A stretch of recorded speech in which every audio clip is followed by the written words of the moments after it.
जिंदगी की राह में कहीं खो गया है इंसान।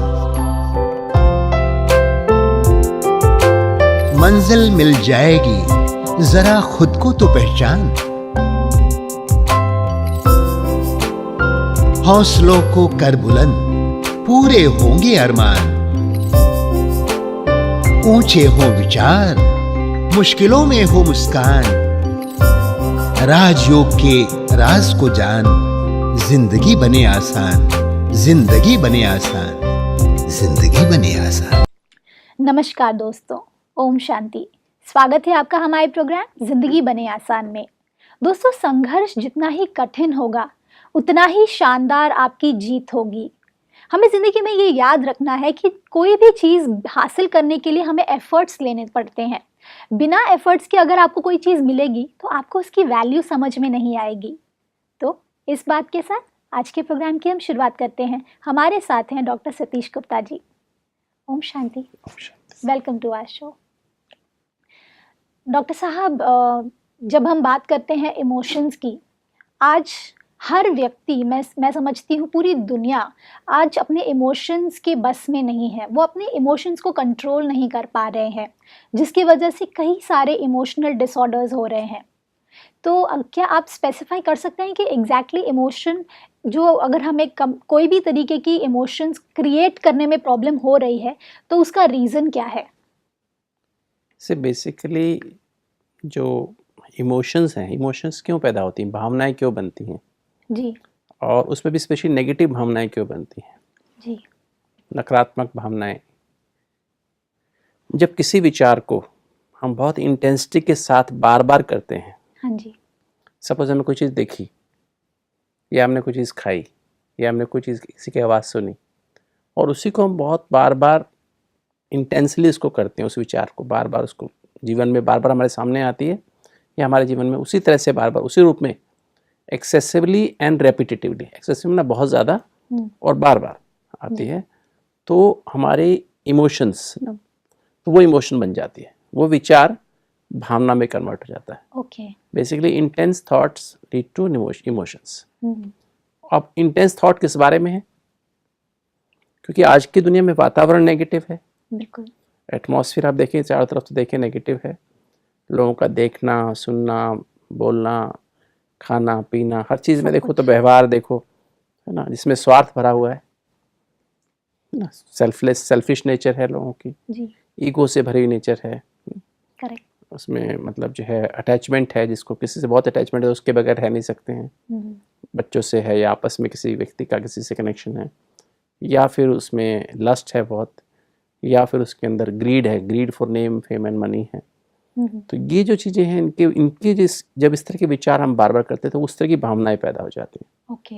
और वो फिर हमारे अंदर उस तरह की नकारात्मक भावनाओं को जन्म देती हैं, जी, जिससे कि फिर हमारा जो ब्रेन है, आपको पता है जैसे हमारा ब्रेन में 100 बिलियन न्यूरॉन्स हैं, 10,000 करोड़ न्यूरॉन्स, नर्व सेल्स हैं, जिससे हमारा ब्रेन बना हुआ है। और हर नर्व के बीच में और दूसरी नर्व के बीच में कंटिन्यूस कनेक्शन नहीं होता है, बीच में गैप होता है। करेक्ट। एक एंडिंग दूसरे के एंडिंग बिगनिंग में गैप होता है, और वहाँ ट्रांसमिशन न्यूरो ट्रांसमीटर्स के द्वारा, तो कुछ केमिकल्स होते हैं जो उसकी एंड से निकलते हैं, वो न्यूरो ट्रांसमीटर्स फिर अगले न्यूरॉन को रिसीव करने के लिए, वो मैसेज देने के लिए, इम्पल्स को मैसेज देने के लिए वो निकलते हैं। ओके। तो जब इस तरह से हम बार बार किसी इमोशन के साथ, किसी विचार के साथ टू मच लग जाते हैं, तो वो सोचते सोचते सोचते उसी बारे में सोचते सोचते वो इमोशंस फिर क्या, खाली उन भावनाओं से वाइब्रेशंस बनते हैं। जी, तो आसपास जो जहाँ भी जिनसे उनका कनेक्शन है, जिस व्यक्ति से, जी, उनके बीच में वाइब्रेशंस, फिर नेगेटिव वाइब्रेशंस बहने लगते हैं, जी, जिसे हम टेलीपैथी भी कहते हैं। और इस तरह का एक वायुमंडल बन जाता है, जी, जिससे एक टोटल वातावरण भी नकारात्मक बन जाता है। करेक्ट। तो इस तरह से जो भावनाएं हैं वो आज सारे समाज में व्याप्त हैं, जिसके कारण आज का इंसान सब कुछ होते हुए भी इंटेलेक्चुअली भी स्ट्रांग है, मटेरियली भी स्ट्रांग है। करेक्ट। आज के बच्चे हैं, बहुत पढ़े लिखे हैं, IQ लेवल अच्छा है, they are much more aware than us. Correct. जो हमारी जो मिडिल एज पॉपुलेशन के बजाय जो यंग बच्चे हैं, वो ज़्यादा नॉलेज है उनके ज़्यादा अंदर। नॉलेज है, जी, और उनकी कंप्यूटर के बारे में नॉलेज है, IT के बारे में बहुत अच्छी नॉलेज है, अवेयरनेस ज़्यादा अच्छी है, किंतु वो इसके कारण से वो अपने आप को थकते चले जाते हैं। करेक्ट। डॉक्टर साहब, अब जब हम बात करते हैं इमोशनल डिसऑर्डर्स के, कौन से ऐसे प्रकार के इमोशनल डिसऑर्डर्स हैं जो आज हमारी सोसाइटी फेस कर रही है? बेसिकली अगर हम इमोशनल डिसऑर्डर की हम बात करते हैं तो उसमें आज जो सबसे ज़्यादा व्याप्त है वो है सिनिकल बिहेवियर, सिनिसिज्म कहते हैं उसको। उसे कहते हैं finding fault with others. Okay. क्योंकि जब हम ईगो हमारे अंदर होती है तो कई बार हम अपनी गलती को नहीं देख पाते हैं। करेक्ट। जो गलती मैं कर रहा हूँ मुझे दूसरे में नहीं दिखाई देती है, तो हम इसलिए अपनी गलती का कारण भी दूसरे को बताते हैं, करेक्ट। दूसरे व्यक्ति को बताते हैं। और सिनिकल बिहेवियर के कारण क्या है, सब एक दूसरे को ब्लेम कर रहे हैं। True. Everyone is blaming each other. मेरी प्रॉब्लम इनके कारण है, मेरी प्रॉब्लम इनके कारण है। बच्चे कहते हैं मेरी प्रॉब्लम मेरे पेरेंट्स के कारण है, पेरेंट्स की वजह से। मेरी प्रॉब्लम इस कारण से है, मेरी प्रॉब्लम इस कारण से। वो कहीं फोकस अपने अंदर उसका कंट्रोल, रिमोट ना रख करके रिमोट कंट्रोल किसी और के हाथ में दे रहे हैं। ओके। राइट। तो सिनिकल बिहेवियर एक बहुत सिनिसिज्म एक बहुत बड़ा कारण है जिससे बहुत तरह की बीमारियां आज समाज में फैलती जा रही हैं। ओके। और भी कोई प्रकार है और इसमें? जैसे फिर है एक हॉस्टिलिटी, अच्छा। Hostile behaviour. ये बड़ा ही एक पॉइजनस बिहेवियर है। किसी ने हमारे साथ थोड़ा सा हमारे हिसाब से नहीं किया या किसी ने हमारे खिलाफ थोड़ा सा गलत कर दिया, शायद उसका इंटेंट हमारे ऐसा नहीं था किंतु उससे हो गया बाई चांस, तो हम उसके प्रति रिवेंजफुल बिहेवियर रख देते हैं। ओके।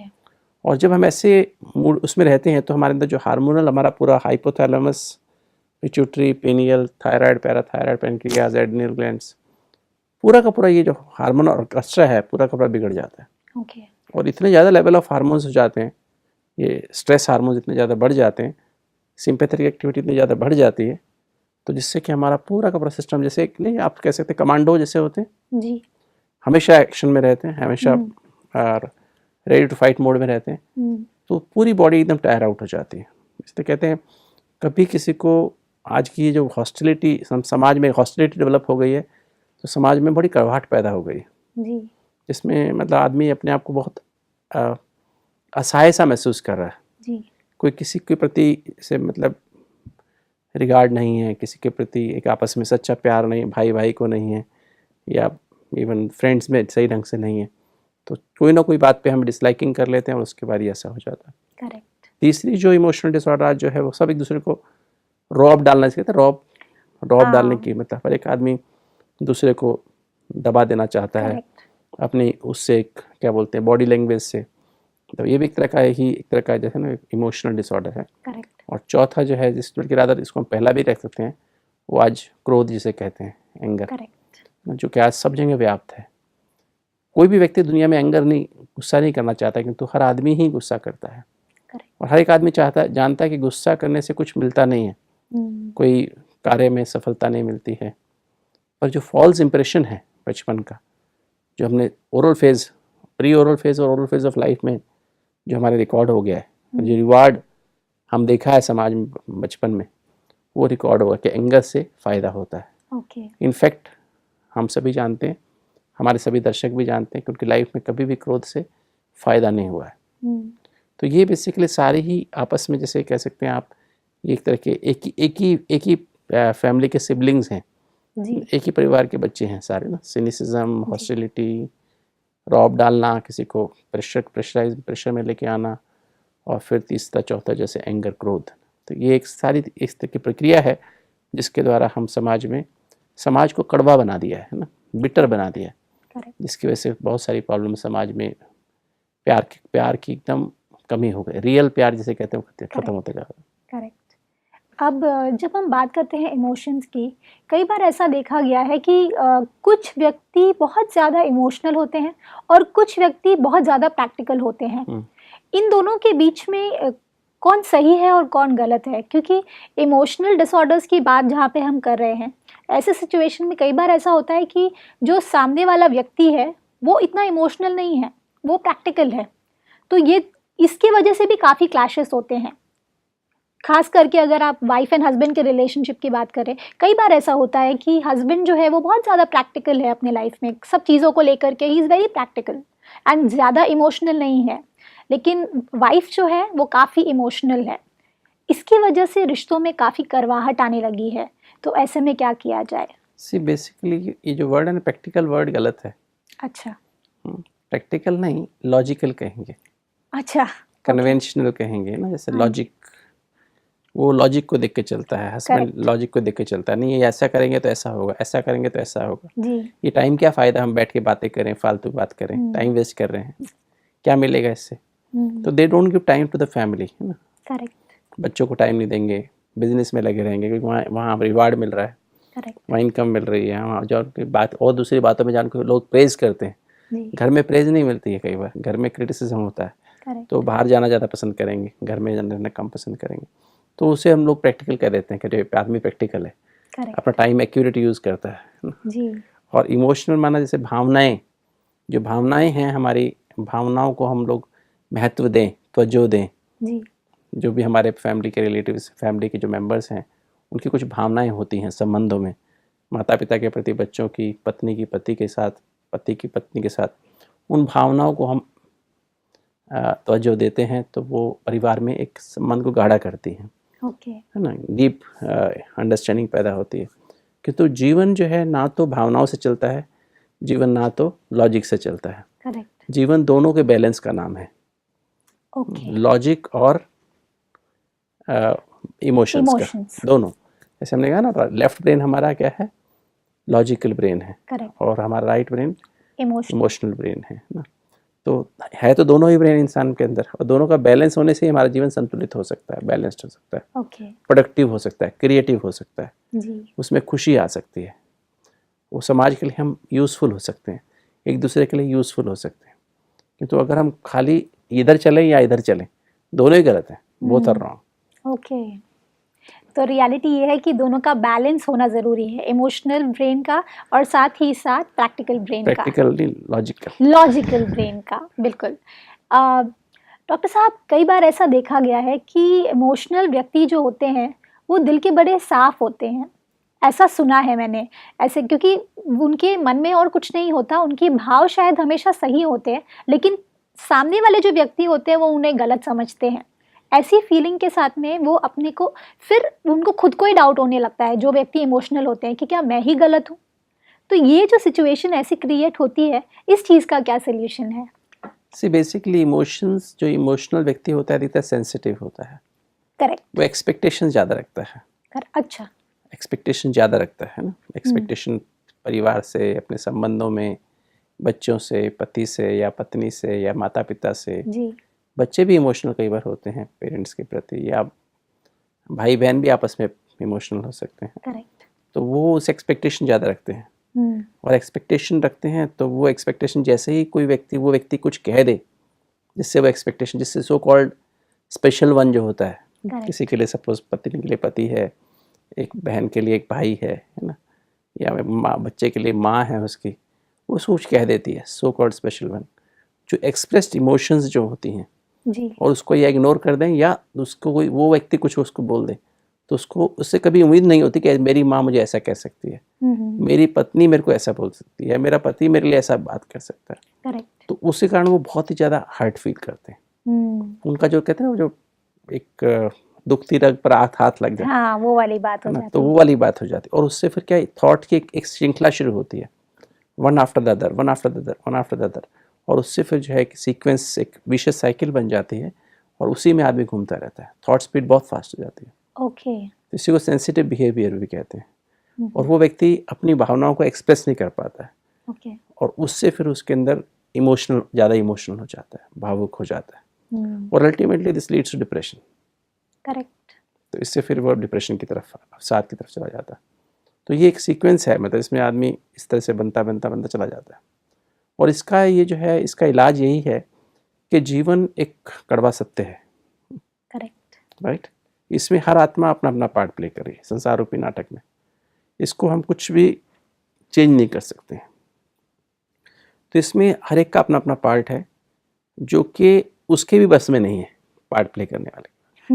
और कई बार क्या होता है, हम समाज में जैसे पति पत्नी है या घर में है, तो पति अपने आप को डायरेक्टर समझ लेता है घर का, करेक्ट या पत्नी कई बार अपने आप को डायरेक्टर, ज़्यादा डोमिनेटिंग है तो पत्नी अपने को डायरेक्टर समझ लेती है, और सोचती है कि मेरे हिसाब से सब कार्य होना चाहिए। जब भी ट्रूथ क्या है, ट्रूथ ऑफ द फैक्ट क्या है, यह है कि हम सब एक्टर्स हैं। करेक्ट। आप पूरी तरह से अगर अपने आप को इम्पोर्टेंस देने लगेंगे तो आप दूसरों को अप्रिशिएट नहीं दूसरों को नहीं कर करेंगे। पाएंगे। हम सब एक्टर्स हैं और सबका इक्वल पार्ट है, करेक्ट।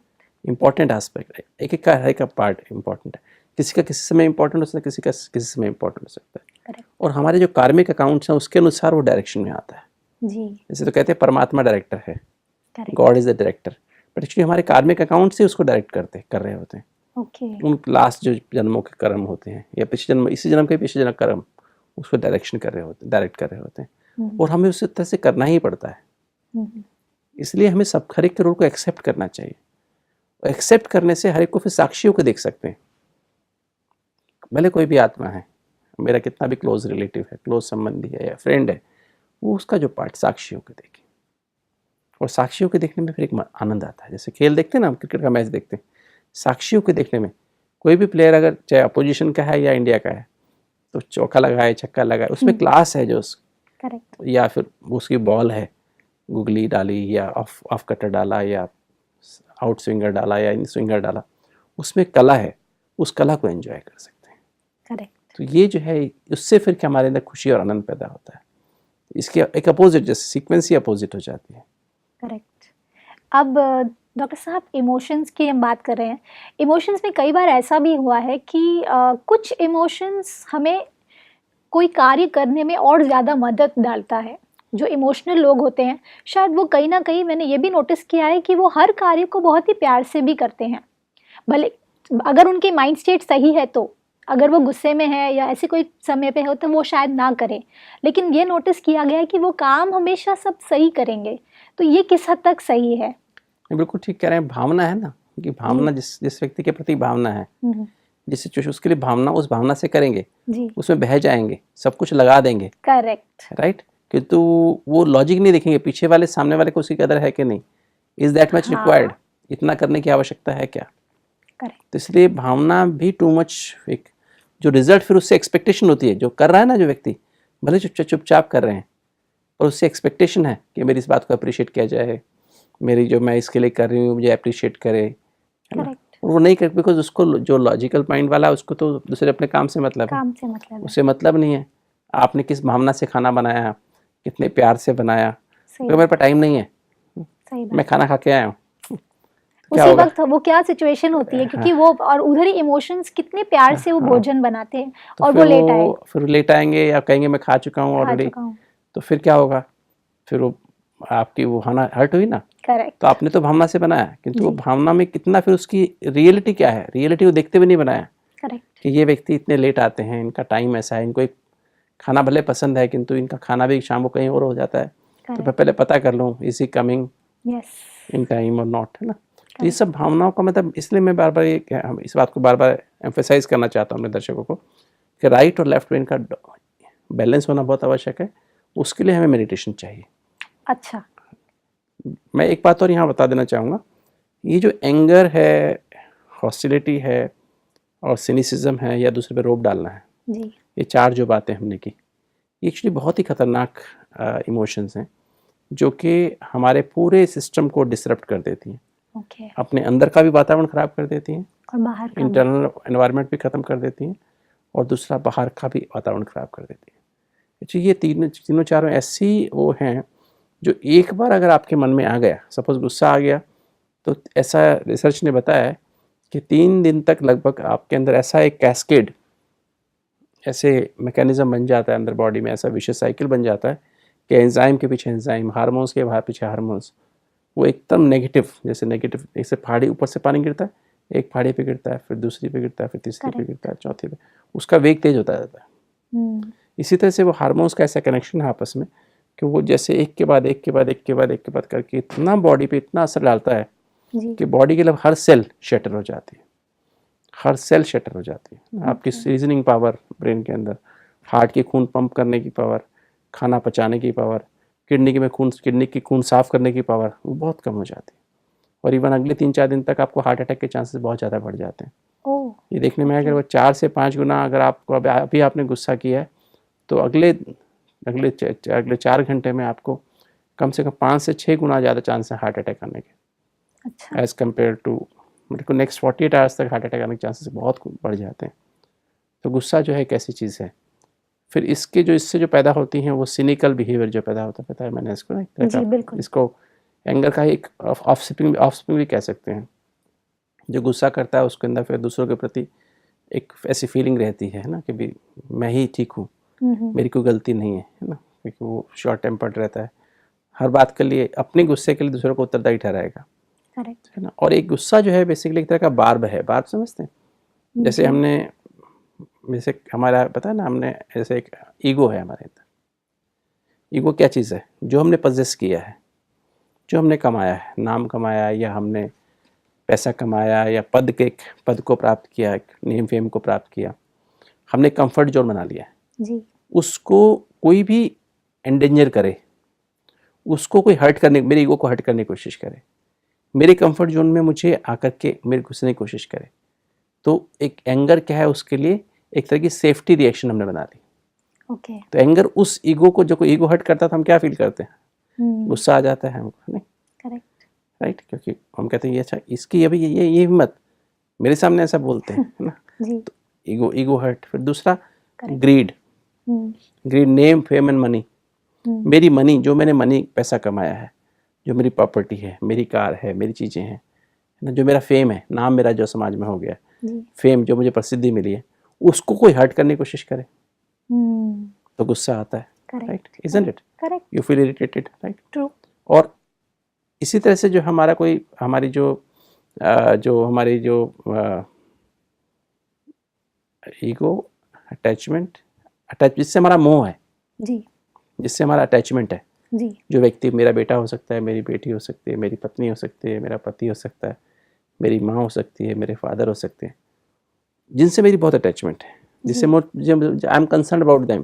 करेक्ट। कोई उनको कुछ भी कहने की कोशिश करे, हर्ट करने की कोशिश करे, ट्रू। उनको को डाउन करने की कोशिश करे, तो क्या होता है?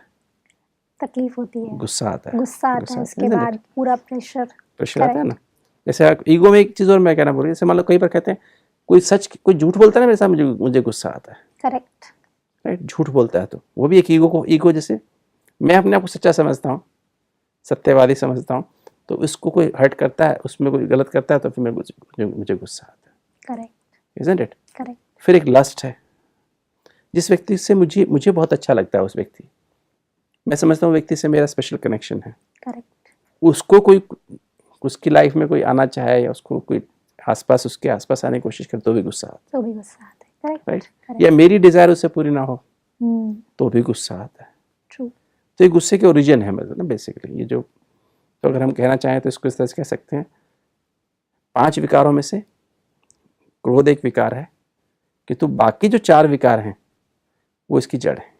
ओके।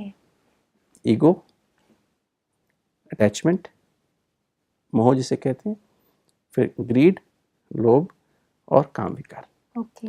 इन चारों को हम राइट ठहराने के लिए हम क्या करते हैं? क्रोध को एक तरह से कमांडो बना लेते हैं। करेक्ट। Isn't it? ट्रू। और इसी तरह से फिर उसको सिनिसिज्म, इसी से फिर सिनिसिज्म पैदा हो जाता है। ओके। उसमें जैसे इसमें चारों बातों में अगर हम देख लें तो इसमें finding fault with others, correct, कि इसने ऐसा किया ना, मेरे कंफर्ट जोन में आया, मेरे नाम को, मेरे चीज को इसने डिस्ट्रॉय करने की कोशिश की, इसने ऐसा किया, इसलिए मैंने ये किया। सिनिकल, ये मेरा दुश्मन है, राइट। एनिमोसिटी की फीलिंग आ जाती है, करेक्ट। और फिर इसी तरह से रिवेंजफुल बिहेवियर वाली जो बात मैंने, हॉस्टिलिटी, वो भी इसी से पैदा होती है, करेक्ट। और रौब डालने की आदत भी इसी कारण से पैदा होती है। तो बेसिकली ऐसी नेगेटिव इमोशंस हैं जिससे आदमी एक बार कर ले तो ऐसे विशेष साइकिल में फंस जाता है, जिससे कि फिर सारे, मतलब इवन हमारे जो हार्ट रेट बढ़ जाना, ब्लड प्रेशर बढ़ जाना, शुगर लेवल्स बढ़ जाना, हमारे लीवर में बैड कोलेस्ट्रॉल ज़्यादा बनना, गुड कोलेस्ट्रॉल बनना बंद हो जाना, क्लॉटिंग फैक्टर्स बनना। क्लॉटिंग फैक्टर्स, खून जमने लगता है, खून गाढ़ा होने लगता है नसों में, है ना, दिमाग में ब्लड फ्लो कम हो जाता है, हमारी जो मसल्स है कॉन्ट्रैक्ट हो जाती हैं बहुत ज़्यादा, जैसे लड़ने के लिए तैयार हो जाती हैं, फाइट एंड फ्लाइट रिस्पॉन्स। हमारे कॉर्टिसोल हार्मोन इतने बढ़ जाते हैं, हमारी हड्डियाँ खोखले होने लगती हैं, अल्टीमेटली ऑस्टियोपोरोसिस होने लगता है, जॉइंट डिजीज होने लगती हैं, गर्दन जल्दी सर्वाइकल स्पॉन्डिलोसिस होने लगता है, ओके, क्योंकि ब्लड फ्लो इस तरह से बढ़ जाता है। वी बिकम स्टबर्न, एक स्टबर्न, जिद भी एक इसके अंदर ही आ जाता है, जिद करना, स्टबर्न नेचर, अच्छा, रिजिड एटीट्यूड, है ना, ये भी इसी का एक पार्ट आ जाता है। करेक्ट। तो इस तरह से सारी ये इमोशंस हैं जिनका हम प्रॉब्लम में आ सकते हैं। डॉक्टर साहब, ये तो मैं समझ गई कि ये सभी प्रॉब्लम्स हैं जिससे हम सफ़र कर रहे हैं, लेकिन इन प्रॉब्लम्स का सिल्यूशन क्या है? किस तरह से हम इससे बाहर निकल सकते हैं? बेसिकली अगर कोई चाहे कि मैं आज के बाद गुस्सा ना करूं, जी। आज के बाद किसी के प्रति बदला लेने की भावना ना रखूं, किसी के प्रति आज सबको क्रिटिसाइज करना बंद कर दूं, सबसे नम्रता से बिहेव करूं, जी। किसी हर बात में फ्लेक्सिबल रहूं, जिद्द ना करूं, स्टबर्न ना बनूं, करेक्ट। तो ऐसा पॉसिबल है क्या? हम्म। ये ऐसा ही होगा जैसे अंधेरा है आपके कमरे में, आप उसको झाड़ू लेके भगाना चाहें करेक्ट। कि झाड़ू से भागेगा, अंधेरा नहीं भागेगा ना। नहीं। और कितना ही लोग आज जो इलाज क्या करता बताए जाते हैं यूजुअल प्रोग्राम्स में कि गुस्सा आ रहा तो एक गिलास पानी पी लो, करेक्ट। आंखें बंद कर लो, लंबे लंबे सांस लेना शुरू कर दो। Is that possible? हर जगह ऐसा कर सकते हैं? नहीं, हर बार नहीं हो सकता, क्योंकि हम शायद कई बार पीक ऑफ एंगर के रहते हैं, तो वो पीक पे ये सब तो याद रहेगा ही नहीं। ये अगर कर भी ले तो is that permanent? No, it's just for temporary. So basically इसकी जो रूट कॉज क्या है? रूट कॉज है कि हमारे अंदर जो एक पॉजिटिव एनर्जी, जी। जैसे हम कमरे में अंधेरा है तो हम क्या करें? लाइट का Light स्विच on ऑन कर कर दें तो क्या होगा? अंधेरा भाग जाएगा। बिल्कुल। तो बेसिकली एंगर, सिनिसिज्म, हॉस्टिलिटी, आप किसी पे रौब डालना या stubborn nature, this is lack of light, okay. Lack of spiritual light. Okay. अगर उस स्पिरिचुअल लाइट को हम ऑन रखें, जिसको हम कहते हैं कि ट्रू लव, सेल्फलेस लव अगर हम समाज में दे सकें, एक दूसरे को पैदा कर सकें, वो कैसे होगा? वो लाइट आने के बाद, लव की लाइट आने के बाद, सच्चे प्यार की लाइट आने के बाद अंधेरा खत्म ही हो जाएगा। क्या बात है। ना तो वो सप्रेस्ड एंगर भी दो प्रकार का होता है। सप्रेस्ड, जो भावुक लोग होते हैं अपने एंगर को सप्रेस कर लेते हैं, सेंसिटिव लोग होते हैं, और जो टाइप ए नेचर के लोग होते हैं एक्सप्रेस कर लेते हैं। So these are the ways. तो बेसिक इसका इलाज यही है कि एक तो अपनी स्पिरिचुअल लाइट को पहचाने, वहाँ बटन ऑन करें, मैं कौन हूँ, ठीक है। मैं कौन हूँ, ये कौन है सामने, जिनसे मैं इंटरेक्शन कर रहा हूँ, ये भी तो मेरे एक ही भाई ही हैं। करेक्ट। आत्मा रूप में। तो अगर हम इस बात पे जाएं और फिर अपने को सबको अनकंडीशनल केयर दें। करेक्ट। आज गुस्सा क्यों आता है? Conditional care.